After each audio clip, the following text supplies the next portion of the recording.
বলেছে ওনারা এটা সিদ্ধান্ত নেবেন কি করা যায় দ্রুত সময়। আর আপনারা, আমি আশা করি পরবর্তী যে বিষয়গুলো আছে সেগুলো নিয়ে আপনাদের ভাড়া বৃদ্ধির ব্যাপারে সেটা একটা কমিটি করা হয়েছে, আপনাদের নেতৃবৃন্দ রেখেছে, 10 জন নেতৃবৃন্দ রেখেছে এবং আপনার মালিকের নেতৃবৃন্দ আছে, ওনারা একটা কমিটি প্রস্তাব দিবেন, সেই প্রস্তাবের প্রেক্ষিতে পরবর্তী সিদ্ধান্ত গ্রহণ করা হবে। এখন আপনারা, আমার রিকোয়েস্ট, আপনারা যেহেতু রাস্তায় আছেন, রাস্তায় যানজট সৃষ্টি হচ্ছে, আপনারা যার যার মতো চলে যান এবং ধন্যবাদ আপনাদেরকে। ধন্যবাদ ধন্যবাদ স্যার আপনাকে। ঢাকা জেলা ঢাকা সিএনজি সমূহ আপনারা জানেন যে উপ পুলিশ কমিশনার সুফিয়ান সাহেব উনি ছিলেন, ওনাকে আমি বিনীতভাবে অনুরোধ জানাইছি যে আমাদের ঢাকা থ সিএনজি গুলো অবশ্যই যেগুলোর কাগজপত্র পারফেক্ট সেগুলো আপাতত আপনি ধরবেন না, এটা আইনিগত ভাবে যতক্ষণ পর্যন্ত সমাধান না আসছে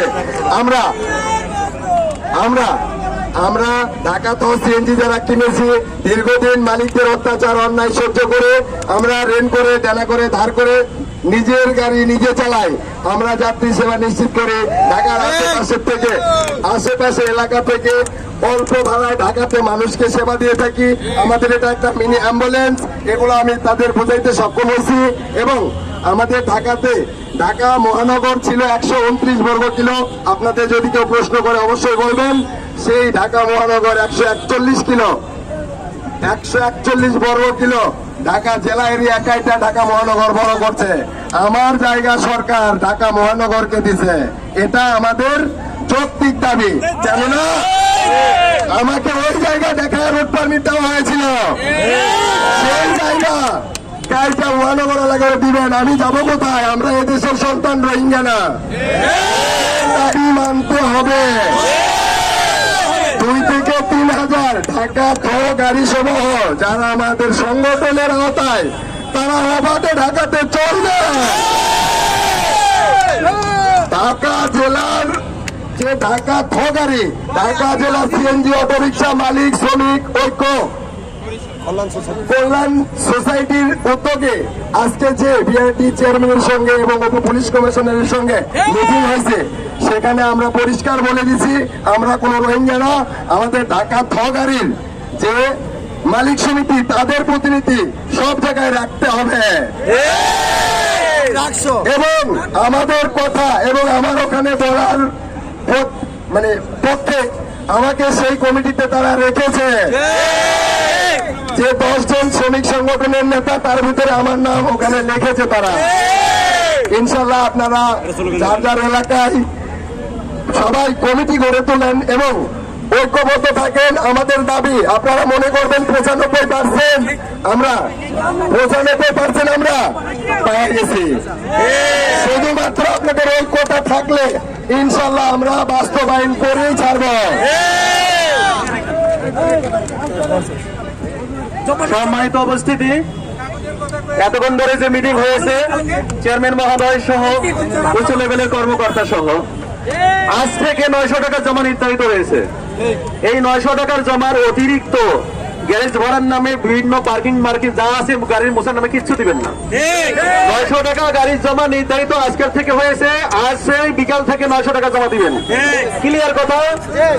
আর যতদিন পর্যন্ত চালকের গাড়ি না দেওয়া হয়েছে ততদিন পর্যন্ত জেলার গাড়ি চলতে দিতে হবে, এটা আমাদের দাবি। আমরা বেকার দূর করতে চাই, বেকারত্ব বাড়াইতে চাই না। আমাদের চালক কোন সময় যেন বেকার না হয়, সেটাই আমরা দাবি তুলে ধরেছি। ইনশাআল্লাহ জব্বার ভাই, তারপর হচ্ছে আমাদের স্বাগত হোসেন দুলাল ভাই, শাহ আলম ভাই সহ আমরা সবাই জেলার গাড়ির পক্ষে আছি। ইনশাআল্লাহ জেলার গাড়ি চলবে, কোনো টেনশন করবেন না। ধন্যবাদ। এই মধ্যে বক্তব্য রাখবেন আমাদের রফিক ভাই সহ আমাদের পক্ষে অনেক কথা বলেছেন জেলার গাড়ির পক্ষে।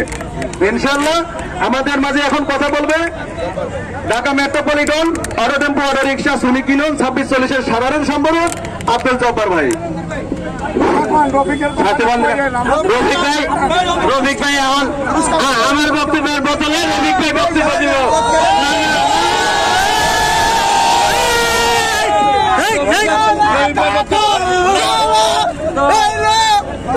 রফিক ভাইয়ের প্রস্তাবে 900 টাকা মানতে হবে আগে, এরপরে যাওয়া হবে। আমরা সবাই সমর্থন করেছি। আমাদের মাঝে রফিক ভাই যদি কথা বলবেন। বিসমিল্লাহির রহমানির রহিম। সংগ্রামী শ্রমিক ভাইরা, আজকে 3-4 বছর ধরে যে কষ্ট করছি আমার উসিলা সবাই আমি কষ্ট করছি আপনাদের জন্য। আপনারা সুখে থাকেন, আপনারা ভালো থাকেন এবং 900 টাকা জমা আজকের থেকে এই কয়দিন যা হয়েছে না হয়েছে আন্দোলন যা হয়েছে আজকে 900 টাকা বাস্তবায়ন হয়েছে। 900 টাকার 1 টাকা উপরে কেউ জমা দিবেন না। যদি 900 টাকার উপরে কোনো মালিক জমা চায় তাহলে আমাদের জানাবেন। দুলাল আছে, আমি আছি, জব্বর ভাই আছে, আমরা আছি, আমাদের কামাল আহমেদ আছে। এই কয়দিন এই যে আন্দোলন হয়েছে, আন্দোলনে আমাকে ফারুক চৌধুরী, কামাল মিয়া এবং আমি দুলাল, আমরা সবাই, নূর মোর্শেদ সবাই ছিলাম। সবার জন্য এটা বাস্তবায়ন হয়েছে। আপনারা ভালো থাকেন, সুস্থ থাকেন। আমার শরীরে বেশি ভালো না, আমি আর বেশি কথা বলবো না। এই জমাতে রাখেন।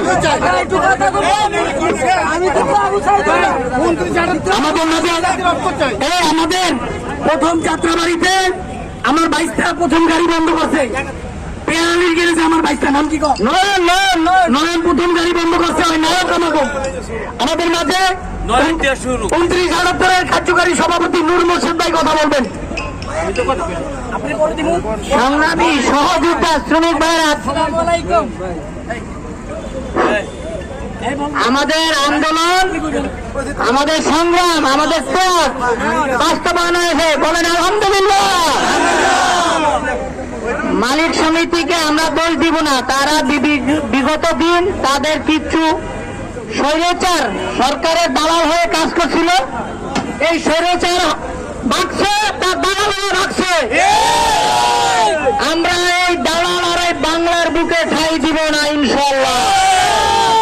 আজকে আমাদের বিআরটিএ চেয়ারম্যান মহোদয় আমাদের কথাগুলো মনোযোগ দিয়ে শুনছে এবং সে বহুত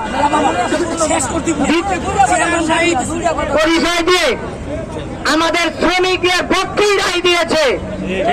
আমাদের বিআরটিএ চেয়ারম্যান মহোদয়কে আমাদের পক্ষ থেকে রক্তিম শুভেচ্ছা। আলহামদুলিল্লাহ। আপনারা রাস্তায়, কিন্তু সেই সাথে আবার কথা আছে, আমাদের মিটারে চালাতে হবে, আমাদের মিটারে চালাতে হবে।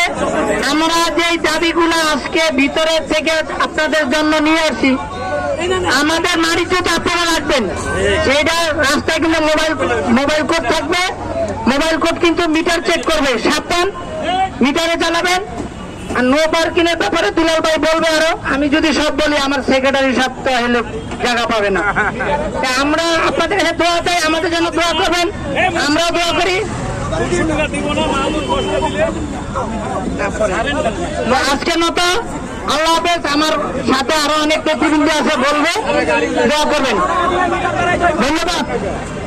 এই শুনুন, এখন দুইজনে বক্তব্য দেবে, হানিফ ভাই এবং জব্বার ভাই। আর কোনো বক্তব্য নাই, তবে বললে দিলেন।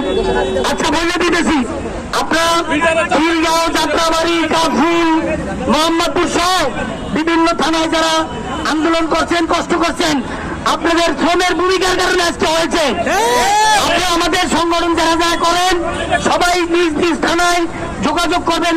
77 যারা আছেন যোগাযোগ করবেন, যে কোনো ভালো মন্দ জানাবেন। জব্বার ভাইয়ের মাধ্যমে যারা আছে জানাবেন, হানিফ ভাইয়ের মাধ্যমে যারা আছেন যোগাযোগ করবেন। আমাদের জুয়েল মালতিয়া, আলমগীর এরা অত্যন্ত পরিশ্রম করে মাঠে, তাদের সাথে সম্পর্ক রাখবেন।